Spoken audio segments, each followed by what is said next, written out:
इतिहास का इकलौता ऐसा युद्ध जहां मुगलों को इंसानों से नहीं भूतों से लड़ना पड़ा।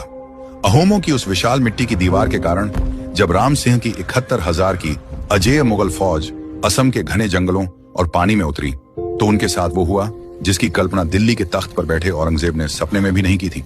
मुगलों के अपने ऐतिहासिक दस्तावेज फतहिया-ए-इब्रिया में दर्ज है कि असम के जंगलों में घुसते ही मुगल सैनिक रात को सोने से डरने लगे थे।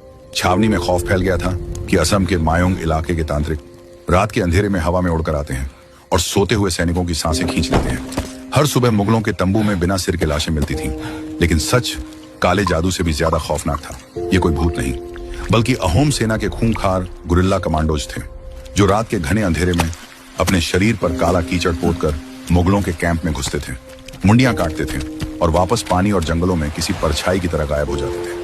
मुगलों का गुरूर मिट्टी में मिल रहा था और जो तलवार नहीं कर रही थी वह काम असम की जलवायु कर रही थी। नमी, मच्छर, गंदा पानी और बीमारी।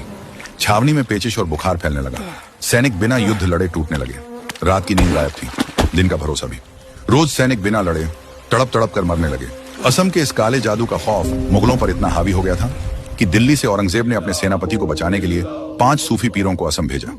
यहां तक कि मुगलों के सेनापति राम सिंह ने सिखों के 9वें गुरु तेग बहादुर जी से भी मिन्नत की कि वो उनके साथ असम चलें, क्योंकि मुगलों को लगता था कि गुरु जी की आध्यात्मिक शक्ति ही उन्हें असम के इस काले जादू और खौफ से बचा सकती है। आज भी असम के धुबरी में वो 5 पीरों की दरगाह और गुरु तेग बहादुर जी का ऐतिहासिक गुरुद्वारा एक साथ मौजूद है। लेकिन मैदान की सच्चाई साफ थी। मुगलों का आत्मविश्वास टूट रहा था और अहोमों की रणनीति धीरे धीरे उन्हें भीतर से खा रही थी। ऐसा लगने लगा था कि जीत अब अहोमों की मुट्ठी में है। लेकिन तभी किस्मत ने एक ऐसा खौफनाक पासा पलटा जिसने पूरे असम की धड़कनें रोक दी। अहोमों का सबसे बड़ा हथियार, उनके महासेनापति लचित बोरफुकन को एक अनजान और जानलेवा बुखार ने जकड़ लिया।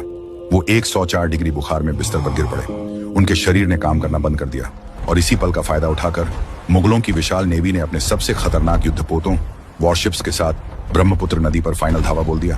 अहोम सेनापति मौत के मुंह में था और मुगलों की तोपें आग उगल रही थीं।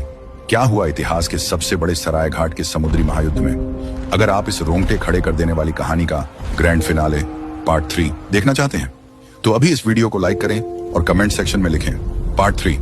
और याद रखिए, इस वीडियो पर जैसे ही 5,000 लाइक्स पूरे होंगे हम पार्ट 3 तुरंत अपलोड कर देंगे।